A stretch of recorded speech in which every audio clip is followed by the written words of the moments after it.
हाथरस जनपद में सार्वजनिक सुरक्षा एवं अग्नि सुरक्षा मानकों के अनुपालन को सुनिश्चित करने हेतु जिलाधिकारी अतुल वत्स एवं पुलिस अधीक्षक चिरंजीवनाथ सिन्हा ने संचालित पुस्तकालय, कोचिंग सेंटर आदि का स्थलीय निरीक्षण कर आवश्यक दिशा निर्देश दिए। इस दौरान जिलाधिकारी ने progress point library, Bharadwaj library तथा प्रेमहरी लाइब्रेरी का स्थलीय निरीक्षण किया, जहां पर पाया गया कि सभी लाइब्रेरी बेसमेंट में संचालित हैं। जिलाधिकारी ने लाइब्रेरी संचालकों से वार्ता कर उनसे विनियमित क्षेत्र से जारी नक्शे, फायर सेफ्टी अनापत्ति प्रमाण पत्र, विद्युत उपकरणों का सत्यापन आदि के संबंध में जानकारी करते हुए कहा कि शासनादेश के अनुसार बेसमेंट में कोई व्यावसायिक गतिविधि संचालित नहीं की जा सकती है। जिलाधिकारी ने लाइब्रेरी संचालकों को तत्काल लाइब्रेरी को बंद करने तथा छात्र छात्राओं की फीस वापस करने के निर्देश दिए।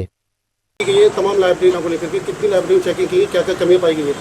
आज मैं और कप्तान साहब दोनों संयुक्त स्थलीय निरीक्षण पर निकले थे और हमारे से पहले हम लोगों ने तहसील स्तर पे टीम बनाई थी, जिसमें एसडीएम साहब, सीओ साहब और फायर के प्रतिनिधि सीएफओ साहब जैसे सदर में हमारे साथ ही चले हुए हैं। तो हर एक तहसील में हम लोग पूरे जनपद में इस अभियान को चलाते हुए ऐसी जगहों को चिन्हांकित कर रहे हैं जो किसी भी प्रकार से जिस उपयोग में लाई जा रही है या तो उस उपयोग के लिए वो स्वीकृत नहीं है, रिक्वायर्ड एनओसीज उनके पास नहीं है और जहाँ पे किसी भी हज़ार्डस दुर्घटना होने की संभावना है। तो ये तीसरी लाइब्रेरी है जो हम लोगों के द्वारा चेक की गई है। अभी तक तीनों संस्थान जो हम लोगों ने देखे वो किसी न किसी नॉर्म पे वो नॉन कंप्लायंट थे, तो उन सभी को नोटिस जारी करने के लिए और जिनको पहले से नोटिस जारी थे उसमें से एक को तो इमीडिएट सील करने के लिए हम लोगों ने बोला है। लोगों को भी इस बात की जानकारी है जो कल घटना हुई है, तो कॉपरेशन भी हम लोगों को मिल रहा है और स्पष्ट ये बताया गया है कि आपको व्यवसाय करने से हम लोग मना नहीं कर रहे, लेकिन व्यवसाय को जिन नॉर्म्स जो नक्शे पास करा के फायर की एनओसी लेके और इलेक्ट्रिकल सेफ्टी की एनओसी लेके आपको करना चाहिए, यदि वो नहीं है तो फिर आपको, यदि आप ऐसा करेंगे तो फिर आपकी विरुद्ध कार्रवाई की जाएगी। तो मैं सभी से अपील भी करना चाहता हूँ आप सब लोगों के माध्यम से, जितने भी ऐसे व्यावसायिक संस्थान हैं, कई लोगों को जानकारी नहीं होती, जानकारी का अभाव होता है। तो मैं बता दूँ, बेसमेंट के अंदर आप किसी प्रकार का व्यवसाय नहीं कर सकते। बेसमेंट में केवल पार्किंग, स्टोर और टॉयलेट अलाउ होता है। तो बेसमेंट में कोई भी व्यवसाय यदि चलता हुआ होगा तो अब अगली बार हम लोग कठोर दंडात्मक कार्रवाई बीएनएस के प्राविधानों के अंतर्गत करेंगे। और बाकी सभी लोगों के पास समय है, यदि वो अगर ऐसा कोई व्यवसाय कर रहे हों जो सेफ्टी कंप्लायंट नहीं है तो उसे बंद कर लें, उसे समुचित प्राधिकारी से एनओसी प्राप्त करते हैं, उसके बाद वो अपने व्यवसाय को करने के लिए स्वतंत्र हैं। किसी भी हाथरस के जनपदवासी की सेहत के साथ या जान माल के साथ हम लोग किसी प्रकार का खिलवाड़ बर्दाश्त नहीं करेंगे।